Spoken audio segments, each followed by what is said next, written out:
ನಮಸ್ಕಾರ ಸ್ನೇಹಿತರೆ, ಹೇಗಿದ್ದೀರಾ? ನಾನಂತೂ ಸಖತ್ತಾಗಿದ್ದೀನಿ. ಇವತ್ತು ಆಫೀಸಲ್ಲಿ ಕೂತ್ಕೊಂಡಿದ್ದೀನಿ. ಆಮೇಲೆ ನಾನು ಫ್ರೀ ಟೈಮ್ ಇದ್ದಾಗೆ ಆಫೀಸಲ್ಲಿ ಮಧ್ಯಾಹ್ನ ಫ್ರೀ ಟೈಮ್ ಇದ್ದಾಗೆ ಅದು ಒಂದೊಂದು ವಾಟ್ಸಪ್ ಮೆಸೇಜಸ್ಸು, ಆಮೇಲೆ ಇನ್ಸ್ಟಾಗ್ರಾಮು ಅದೆಲ್ಲ ನೋಡ್ತಾ ಇರ್ತೇನೆ ನಾನು. ಅದರಲ್ಲಿ ಗೊತ್ತಾಯ್ತು ನನಗೆ, ಮೊನ್ನೆ RCBಯಲ್ಲಿ ನಮ್ಮದು ಮ್ಯಾಚ್ ತುಂಬ ಚೆನ್ನಾಗಿತ್ತು ಅಂತ ಕೇಳಿದೆ. ತುಂಬ ರೋಮಾಂಚಕವಾಗಿತ್ತು ಮ್ಯಾಚು. ಆಮೇಲೆ ಆಫ್ಟರ್ 18 ಇಯರ್ಸ್ ಆದಮೇಲೆ ಈ ಸಲ ಕಪ್ ನಮ್ಮದೇ, ಈ ಸಲ ಕಪ್ ನಮ್ಮದೇ ಅಂದ್ಕೊಂಡು ಈ ಸಲ ಕಪ್ ನಮ್ಮದೇ ಆಗಿಬಿಡ್ತು. ಅದು ಕೇಳ್ಬಿಟ್ಟು ಖುಷಿ ಆಯ್ತು ನನಗೆ. ಏನಪ್ಪ ಆಯಿತು, ನಮ್ಮನ್ನ ಇನ್ನೊಂದು ಒಳ್ಳೆ ಸುದ್ದಿ, ನಮ್ಮ ಕರ್ನಾಟಕಕ್ಕೆ ಒಂದು ಒಳ್ಳೆ ಗುಡ್ ನ್ಯೂಸು ಅಂತ ನನಗೆ ಖುಷಿ ಆಯಿತು. ಆಮೇಲೆ ವಾಟ್ಸಪ್ ಮೆಸೇಜಸ್ ಎಲ್ಲ ನೋಡ್ತಾ ಇದ್ದೆ ನಾನು. ಅವಾಗೆಲ್ಲ ಬರ್ತಾಯಿತ್ತು ಕೆಲವೊಂದು ಫನ್ನಿ ಜೋಕ್ಸ್ ಬರ್ತಾಯಿತ್ತು. ಇವರು ಹೇಗೆ ಗೆದ್ದರು ಅಂದರೆ, ಒಂದು RCB ಅವರು ಒಂದು 90 ಹೊಡೆದ್ರು, ನಾವು 90 ಹೊಡೆದ ತಕ್ಷಣ ಮ್ಯಾಚ್ ಗೆದ್ದರು ಅಂತ ಇದೊಂದು ಒಂದು ಫನ್ನಿ ಇದು ಬಂತು. ಆಮೇಲೆ ಇನ್ನೊಂದು ಇದೇ ಥರ ಏನು ಬಂತು ಅಂದರೆ, ಫನ್ನಿ ಮೆಸೇಜು, ವಿ ಆರ್ ಇದು ಏನಂದರೆ ಕರ್ನಾಟಕ ಇದು ಹೈಯೆಸ್ಟ್ ವಿಸ್ಕಿ ಪ್ರೊಡ್ಯೂಸರ್ ಇದು ಅಂತೆ, ಸ್ಟೇಟ್ ಅಂತೆ. ಆಮೇಲೆ ಪಂಜಾಬ್ ಏನೋ ಹೈಯೆಸ್ಟ್ ವಿಸ್ಕಿ ಕನ್ಸ್ಯೂಮರ್ ಸ್ಟೇಟ್ ಅಂತೆ. ಆಮೇಲೆ ಗುಜರಾತ್ ಇದು ಟೋಟ್ಲಿ ಡ್ರೈ ಸ್ಟೇಟ್ ಅಂತೆ. ಸೊ ಯಾರು ಪ್ರೊಡ್ಯೂಸ್ ಮಾಡ್ತಾರೆ, ಯಾರು ಕುಡಿತಾರೆ, ಅವ್ರ ಜೊತೆ ಮ್ಯಾಚು, ಯಾರು ಕುಡಿಯಲ್ಲ ಅಲ್ಲಿ ಮ್ಯಾಚ್ ಆಡಿ ನಾವು ಗೆದ್ದಿದ್ದೇವೆ ಅಂತ ಅದು ಒಂದು ಜೋಕ್ ಬರ್ತಾಯಿತ್ತು.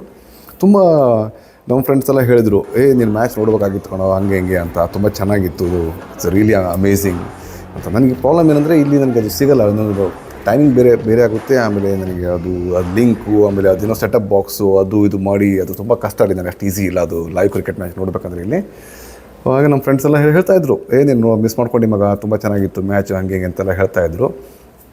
ಆಮೇಲೆ ಅದು ಮ್ಯಾಚ್ ಗೆದ್ದ ತಕ್ಷಣ ಮತ್ತೆ ನಾನು ನ್ಯೂಸಲ್ಲಿ ನೋಡಿದೆ, ತುಂಬ ಬೆಂಗಳೂರಲ್ಲಿ ಅಂತೂ ಒಂದು ಫುಲ್ಲು ಫೆಸ್ಟಿವಲ್ ವಾತಾವರಣ.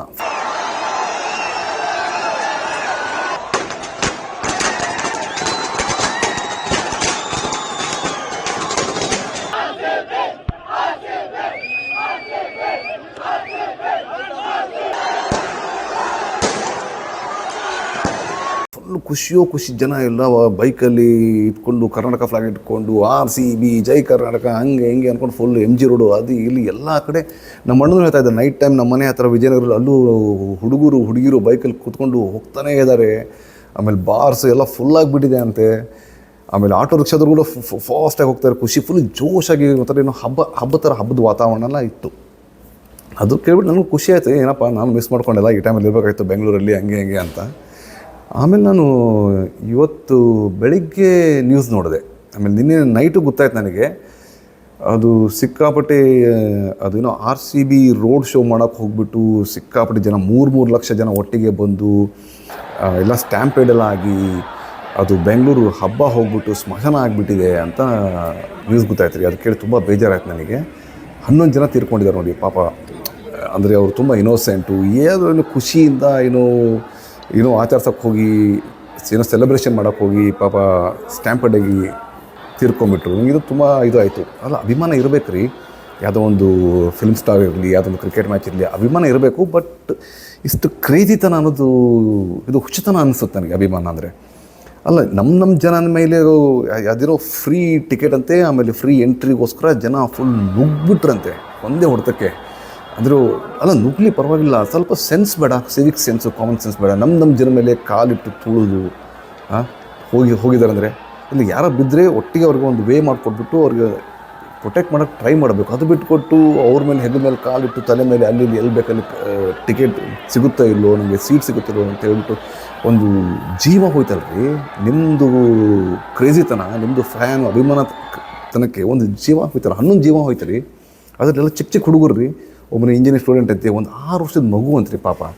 ಸೊ ಇದರಲ್ಲಿ ನಮ್ಮ ಕರ್ನಾಟಕ ಪೊಲೀಸರಿಗೆ ನಾನು ರಿಯಲಿ ಹ್ಯಾಟ್ಸ್ ಆಫು. ಒಂದು 6 ವರ್ಷದ ಮಗುನ ಪಾಪ ಅವ್ರು ತೊಗೊಂಡು ಹೋಗ್ತಾ ಇದ್ದಾರೆ, ಇದು ಶವವನ್ನು ತೊಗೊಂಡು ಹೋಗ್ತಾ ಇದ್ದಾರೆ. ಆಮೇಲೆ ಅವರು ತುಂಬ ಪ್ರಯತ್ನ ಪಟ್ಟರು ಇದು ಕ್ರೌಡ್ ಕಂಟ್ರೋಲ್ ಮಾಡೋಕ್ಕೆ.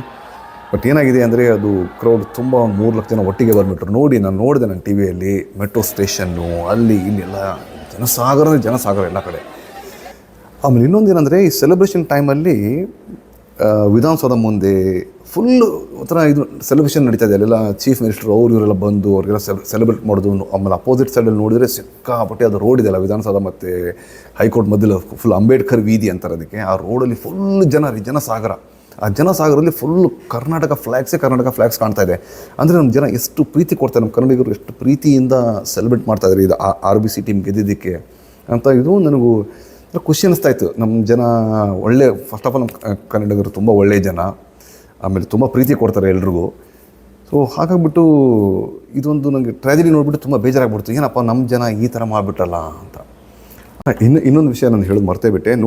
ನೋಡಿ ಸ್ನೇಹಿತರೆ, ಯಾವುದೇ ಗ್ರೂಪ್ ಇರಲಿ, ಏನೇ ಒಂದಿದ್ರೆ ಸ್ವಲ್ಪ ಹುಷಾರಾಗಿರಿ. ಮನೇಲೆ ಕೂತ್ಕೊಂಡು ಆರಾಮಾಗಿ ಎಲ್ಲ ಲೈವ್ ಆಗಿ ಸಿಗ್ತದೆ, ಮೊಬೈಲಲ್ಲಿ ನೀವು ಲೈವ್ ಆಗಿ ನೋಡ್ಬೋದು, ಆಮೇಲೆ ಮನೇಲಿ ಟಿವಿಯಲ್ಲಿ ನೋಡ್ಬೋದು. ಆರಾಮ ಮನೇಲಿ ಕೂತ್ಕೊಂಡು ಟೀ ಕಾಫಿ ಕುಡಿತಾ, ಸ್ನ್ಯಾಕ್ಸ್ ಅನ್ಕೊತ ಎಂಜಾಯ್ ಮಾಡ್ತಾ ನೋಡ್ಬೋದು. ಬಟ್ ಈ ಥರ ಕ್ರೇಜಿತನ ಸ್ವಲ್ಪ ಅವಾಯ್ಡ್ ಮಾಡಿ. ಸ್ವಲ್ಪ ಹೋದರೂ ಕೂಡ ಸ್ವಲ್ಪ ಕೇರ್ಫುಲ್ ಆಗಿರಿ. Safety is really important. ಈಗ ನಾನು ಇದನ್ನು ಜನರ ಮೇಲೂ ಬ್ಲೇಮ್ ಮಾಡೋಕ್ಕಾಗಲ್ಲ, ಆಮೇಲೆ ಕರ್ನಾಟಕ ಸರ್ಕಾರ ಮೇಲೂ ಬ್ಲೇಮ್ ಮಾಡೋಕ್ಕಾಗಲ್ಲ. ಏನಕ್ಕಂದರೆ ಇದು ಸಡನ್ನಾಗಿ ಇದು ಒಂದು ಕ್ರೌಡ್ ಈ ಥರ ಬಂದುಬಿಡ್ತಲ್ಲ, ಅದು ಈ ಥರ ಪ್ರವಾಹ ಬಂದಂಗೆ, ಒಂದು ಭೂಕಂಪ ಬಂದಂಗೆ, ಅದೇ ಥರ ಇದು ಒಂದು ಹ್ಯೂಮನ್ ಕ್ರೌಡ್, ಇದು ಫ್ಲ್ಯಾಶ್ ಮಾಬ್ ಅಂತ ಹೇಳ್ತಾರೆ. ಈ ಥರ ಬಂದುಬಿಟ್ರೆ ಅದಕ್ಕೆ ಒಂದು ಸಡನ್ನಾಗಿ ಯಾರೂ ಕಂಟ್ರೋಲ್ ಮಾಡೋಕ್ಕಾಗಲ್ಲ. ಅದು ಕಂಟ್ರೋಲ್ ಮಾಡೋದಂದರೆ ನಮ್ಮ ಜನರಿಂದನೇ ಸಾಧ್ಯ ಆಗುತ್ತೆ. ಅಲ್ಲಿವರೆಗೆ ನೋಡಿ ಯೋಚನೆ ಮಾಡಿ ಹೋಗಿ. ಆಮೇಲೆ ನನಗೆ ಇದು RBC ಆಮೇಲೆ IPL ಬಗ್ಗೆ ಅಷ್ಟು ಐಡಿಯಾ ಇಲ್ಲ. ನಾನು ಗೂಗಲಲ್ಲಿ ನೋಡಿದೆ, ಏನಪ್ಪ ಇದು RBC ಅಂದರೆ RCB, ರಾಯಲ್ ಚಾಲೆಂಜರ್ ಬ್ಯಾಂಗ್ಳೂರ್ ಅಂತಲೇ ಇದೆ. ನೋಡಿದೆ ನಾನು ಅದ್ರ ಟೀಮ್ ಬಗ್ಗೆ ಎಲ್ಲ ಸ್ಟಡಿ ಮಾಡಿದೆ. ನನಗೆ ಏನೋ ಒಂಥರ ವಿಚಿತ್ರ ಅನ್ನಿಸ್ತು ರೀ. ಏನಕ್ಕಂದರೆ ಇದು ನಮ್ಮವರು RCB ಎಲ್ಲರೂ RCB ಅಂತ ಕರ್ನಾಟಕ ಫ್ಲ್ಯಾಗ್ ಇಟ್ಕೊಂಡು ಅಲ್ಲಿ ಖುಷಿ ಪಡ್ತಾ ಇದ್ದಾರೆ. ಬಟ್ ಈ ಟೀಮಲ್ಲಿ ಎಲ್ಲೂ ಕನ್ನಡ ಅನ್ನೋದಿಲ್ಲ. ಆಮೇಲೆ ಆ ಟೀಮ್ ಯಾರು ಸ್ಪಾನ್ಸರ್ ಮಾಡ್ತಾರೆ ಅವರು ಕನ್ನಡದವರಲ್ಲ, ಅವ್ರಿಗೂ ಯಾರು ಕನ್ನಡ ಬರೋಲ್ಲ. ಆಮೇಲೆ ಟೀಮ್ ಪ್ಲೇಯರ್ಸ್ಗೂ ಕನ್ನಡ ಬರೋಲ್ಲ. ಆಮೇಲೆ ಆಯ್ತಪ್ಪ, ಅದೇನೋ ಒಂದು ಇಂಟರ್ನ್ಯಾಷನಲ್ ಟೀಮು, ಬೇರೆ ಸ್ಟೇಟು ಇಂಟರ್ನ್ಯಾಷನಲ್ ಟೀಮೆಲ್ಲ ಮಿಕ್ಸ್ ಮಾಡಿ ಒಂದೊಂದು ಸಿಟಿಗೆ ಅಥವಾ ಒಂದೊಂದು ಸ್ಟೇಟ್ಗೆ ಒಂದು ಟೀಮ್ ಕೊಟ್ಟಿದ್ದಾರೆ ಅಂತ ಅನ್ಕೊತೀನಿ. ಅದೇನೋ ಫ್ರ್ಯಾಂಚೈಸ್ ಇರ್ಬೋದು, ಪ್ರೈವೇಟ್ ಇರ್ಬೋದು, ಏನೋ ಅನ್ಕೊತೀನಿ. ಓಕೆ ಫೈನ್, ಒಪ್ಕೊತೀನಿ, ಫೈನ್. ಬಟ್ ಅಟ್ಲೀಸ್ಟ್ ಅವ್ರದ್ದು ಹಾಕ್ಕೊಂಡಿದ್ದು ಟೀ ಶರ್ಟ್ ಮೇಲೆ ಒಂದು ಕನ್ನಡ ಫ್ಲ್ಯಾಗ್ ಇರಬೇಕು. ಒಂದು ಚಿಕ್ಕದು ಕನ್ನಡ ಫ್ಲ್ಯಾಗ್ ಇಲ್ಲ, ಎಲ್ಲೂ ಒಂದು ಕನ್ನಡ ಲಿಪಿ ಇಲ್ಲ, ಎಲ್ಲೂ ಏನಿಲ್ಲ ರೀ. ಕತಾರ್ ಅಂತಿದೆ ರೀ, ಕತಾರ್ ಏರ್ವೇಸ್ ಕತಾರ್ ಅಂತಿದೆ ಅವರು. ಆಮೇಲೆ RCB ರೋಡ್ ಶೋ ಬಂತಲ್ಲ, ಅಲ್ಲಿ ಆ ಬಸ್ಸಲ್ಲಿ ಕೂಡ ಎಲ್ಲ ಕತಾರ್ ಇದೆ, ಎಲ್ಲೆಲ್ಲೂ ಕನ್ನಡ ಇಲ್ಲ, ಏನಿಲ್ಲ. ಏನಪ್ಪ ಇದು, ನನಗೆ ವಿಚಿತ್ರ ಅನ್ನಿಸ್ತಾ ಇದೆ. ಏನಪ್ಪ ನಮ್ಮ ಜನ ಇದನ್ನು ಅಬ್ಸರ್ವ್ ಮಾಡಿಲ್ವಾ ಅಂತ. ನೋಡಿ, ನೀವು ಅಬ್ಸರ್ವ್ ಮಾಡಿ, ಎಲ್ಲಿ ನೋಡಿದರೆ ಅದು ಸೆಲೆಬ್ರೇಷನ್ಸಲ್ಲಿ ವಿಧಾನಸೌಧ ಮುಂದೆ ಎಲ್ಲ ಕನ್ನಡ ಫ್ಲ್ಯಾಗ್ಸ್ ಎಲ್ಲ ಹಾರಾಡ್ತಾ ಇದೆ. ನಮ್ಮ ಜನರೆಲ್ಲ ಕನ್ನಡ ಫ್ಲ್ಯಾಗ್ ತೊಗೊಂಡು ಓಡಾಡ್ತಾ ಇದ್ದಾರೆ, RCB ಅಂತ ಹೇಳಿಬಿಟ್ಟು. ಬಟ್ ಈ RCB ಟೀಮು ಮತ್ತು ಇದರಲ್ಲಿ ನೋಡಿದರೆ ಒಂದು ಕನ್ನಡ ಅನ್ನೋದು ಕಾಣ್ತಾ ಇಲ್ಲ ನನಗೆ. ಒಂದು ಕರ್ನಾಟಕ ಇಂಪಾರ್ಟೆನ್ಸ್ ಇಲ್ಲ ಅಲ್ಲಿ. ಇದೇ ನನಗೆ ವಿಚಿತ್ರ ಅನ್ನಿಸ್ತಾರೆ. ಇದು ಏನಕ್ಕೆ ಕನ್ನಡ ಫ್ಲ್ಯಾಗ್ ಲೋಗೋ ಇಲ್ಲ ಅವ್ರ ಟೀ ಶರ್ಟ್ ಮೇಲೆ, ಅದು ಏನಕ್ಕಿಲ್ಲ ಅನ್ನೋದು ನನಗೆ ಸ್ವಲ್ಪ ಕಮೆಂಟಲ್ಲಿ ಹೇಳಿ ಸರ್. ಸೊ ಇಲ್ಲಿಗೆ ನಂದು ಚಿಕ್ಕ ವಿಡಿಯೋ ಇಲ್ಲಿಗೆ ಎಂಡ್ ಮಾಡ್ತೀನಿ. ಸೊ ಪಾಪ ಅದು ತುಂಬ ಬೇಜಾರಾಯ್ತು ನನಗೆ ನ್ಯೂಸ್ ಕೇಳಿಬಿಟ್ಟು.